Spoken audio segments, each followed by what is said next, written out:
And this is to stimulate. This is to simulate our wallpaper. So I'm just going to do some bits of green in between. Nothing. I'm not even looking where the leaves are. Just adding another colour. A bit in the middle. There we go. Just to give us something different. This one didn't turn out too well. This was my mushroom one. I love the little mushroom stencils I got from the car boot. They're super cool. Right. Our next step is to get a focal point and our page. So those are our pages we're going to use.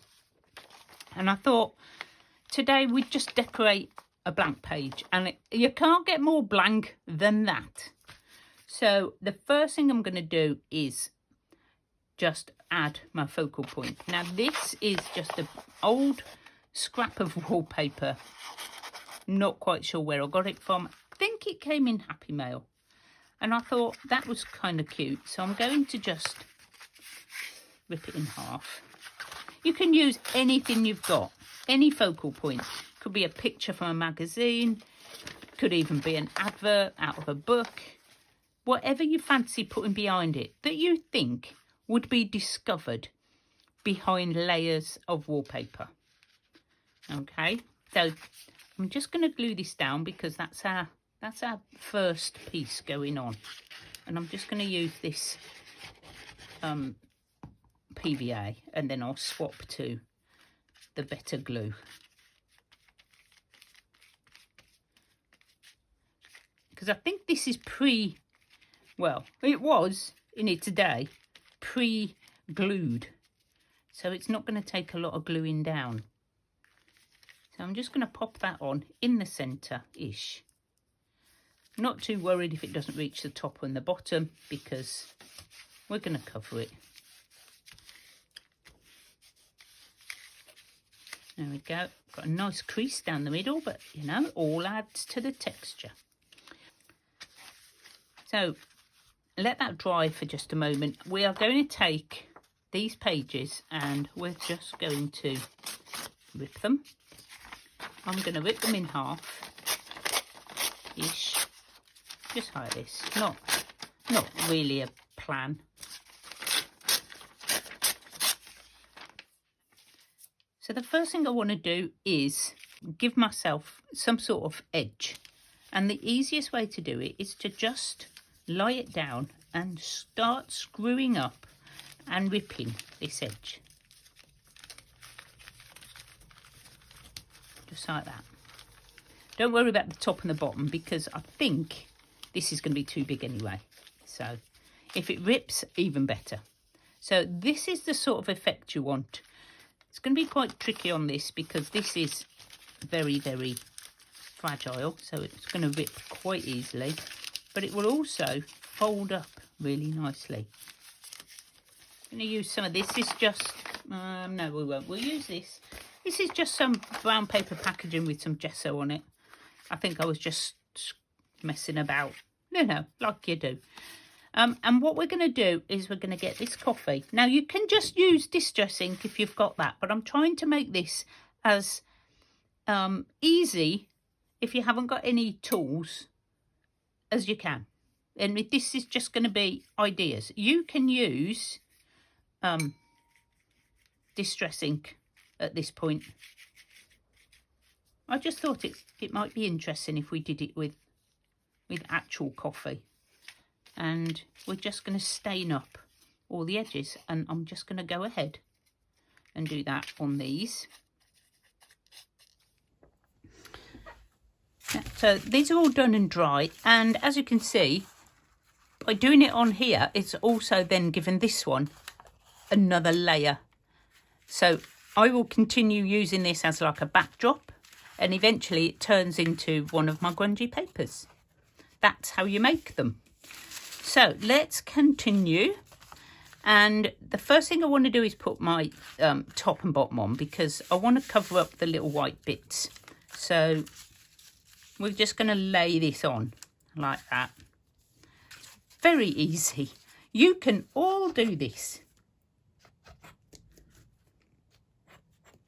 In fact, I think what we'll do is we will glue this. And we'll just put it all together. You don't need to use book pages. I'm using these because I presume that most people will have them. You can use scrapbook paper. Just give this a little scrunch as you do it. Don't worry about the sides too much, but just a little bit like this, and the glue should hold it. Scrunch it and the glue will hold it down. The top ripped into little bits, so we're just going to add those as well. Let's glue both of them. So it looks pretty cool on the back as well. Even though it's already vintage, it just looks really cool when you add coffee to it. So a little scrunch, just like that.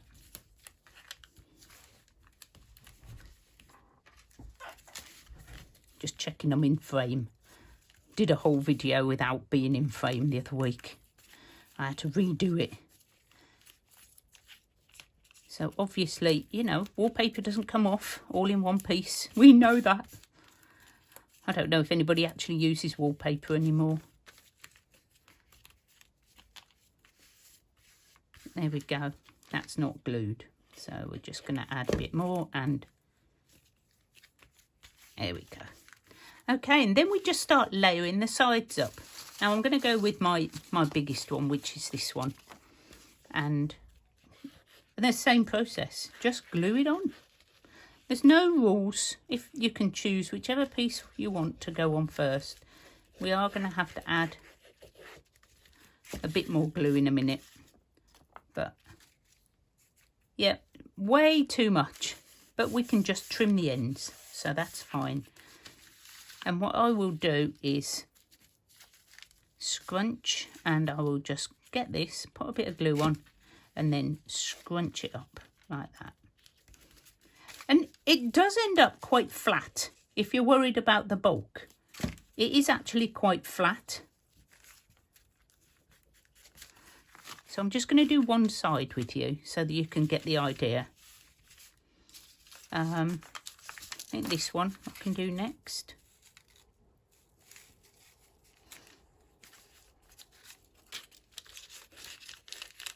Folded this one quite a lot, and we don't need to go right to the edge because this one's going to overhang. So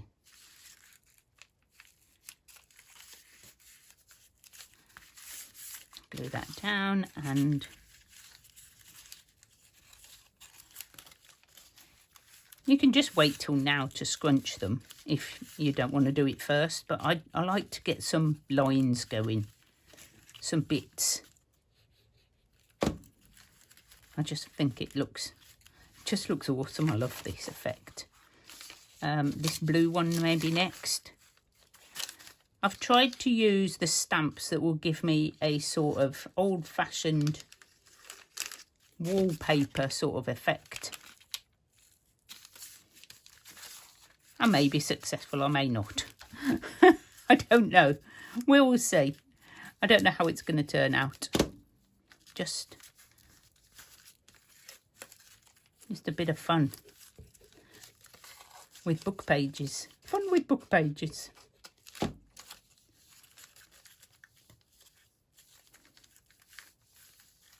Layers of history. That's what we're building. Just keep fiddling. It's very messy. And then we've got this one, which I did scrunch twice. So I'm going to put glue all down the edges. And the middle. Because I want to squeeze this one on. And if I can. If I can't, it doesn't matter. Just just think.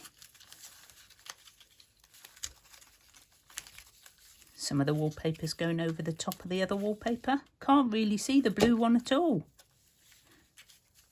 But you might be able to see it on the other side.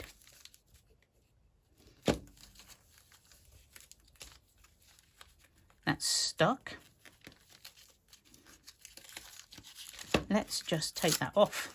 Let's take it off there. Why not? And glue that one down.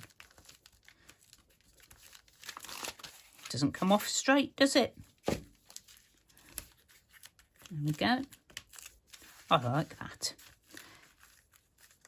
That one's not stuck. Put a little bit on there and just stick it down. You do get a bit messy. Wear gloves if you don't like the glue. I'll just go wash my hands. Be fine. Okay. I'm going to repeat on the other side exactly the same. Let's go with this one. Oh, right way.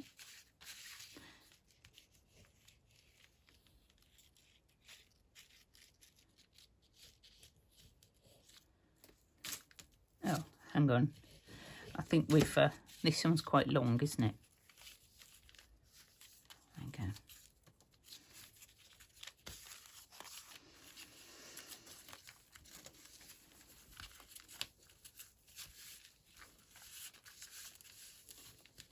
Just scrunch that a little bit. I haven't done them quite, so I might leave that one off.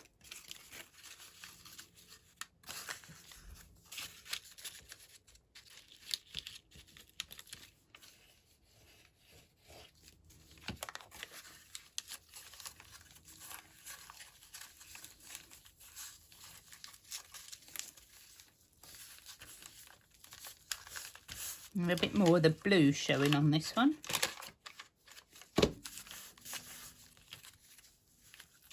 Let's glue this down. I don't know what happens to the glue. I put it on.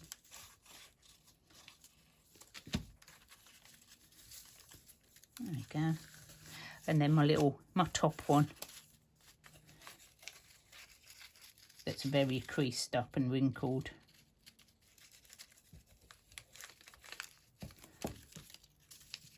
How fun is this? Just great.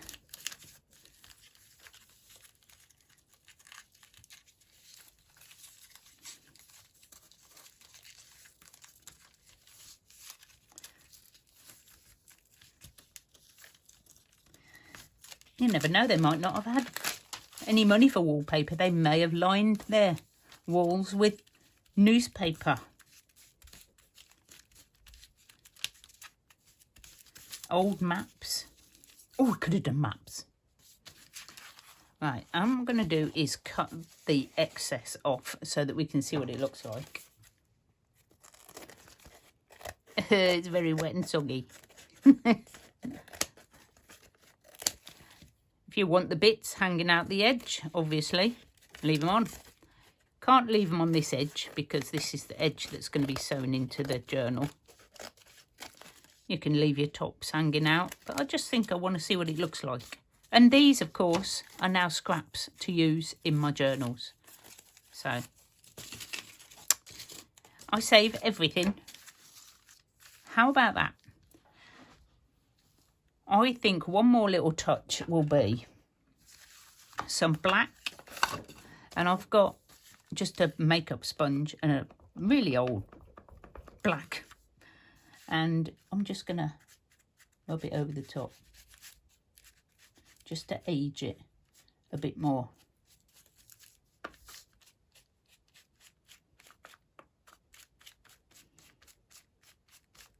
And that is the first page in our Grungy ideas book. Do let me know in the comments what you're going to use for yours. Thanks for joining me. I hope you've enjoyed that. And if you want more ideas, then I've got a playlist that gives a whole bunch of really quick and easy Grungy journal page ideas. I think I've said that in the right order. See you soon. Bye.